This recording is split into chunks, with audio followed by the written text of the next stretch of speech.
Bienvenue à tous et bienvenue à tous dans le Conseil de vie Banyeli Nana. J'espère que vous allez bien, également que vos familles se portent bien. Alors nous parlons aujourd'hui des conséquences profondes de l'infidélité dans la vie du couple. La première conséquence, c'est que la confiance, qui est le socle, l'une des fondations importantes du couple, sera brisée. Le conjoint infidèle aura brisé la confiance par son infidélité et l'autre conjoint n'aura plus du tout confiance en cette personne. La deuxième conséquence, c'est que la relation va être une relation conflictuelle.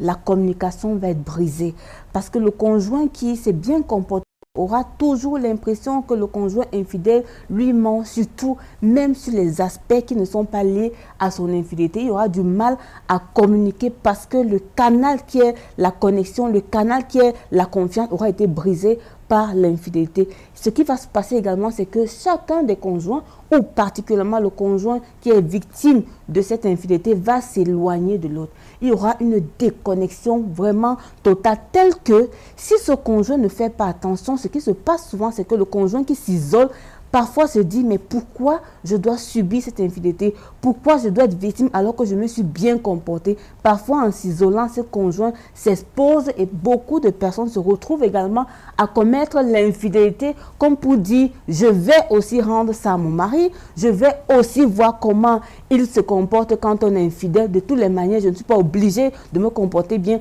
alors qu'il ne s'est pas bien comporté. Ça, c'est le cas où c'est l'homme qui est infidèle. Commençons par dire que les enfants qui sont le fruit de ce couple peuvent hériter d'un caractère d'infidélité. Oui, parce que quand on éduque un enfant, on lui communique ce que nous sommes à l'intérieur. On lui communique notre identité. Et lorsqu'on commence à devenir une personne infidèle, en éduquant son enfant, on peut communiquer cette valeur d'infidélité, parfois de manière subtile, et beaucoup de parents ne le savent pas souvent. Et vous voyez, les enfants peuvent commencer à grandir et commencer à ne plus être fidèles dans de petites choses et commencer à beaucoup mentir.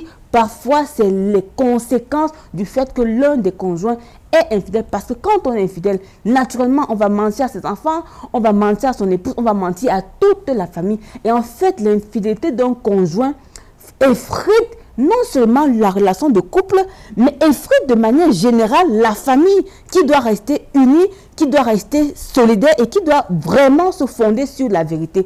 L'infidélité est vraiment destructrice. Il faut travailler donc pour que la relation de couple puisse être restaurée après une infidélité. Nous parlons de cette restauration dans une prochaine thématique. À très bientôt.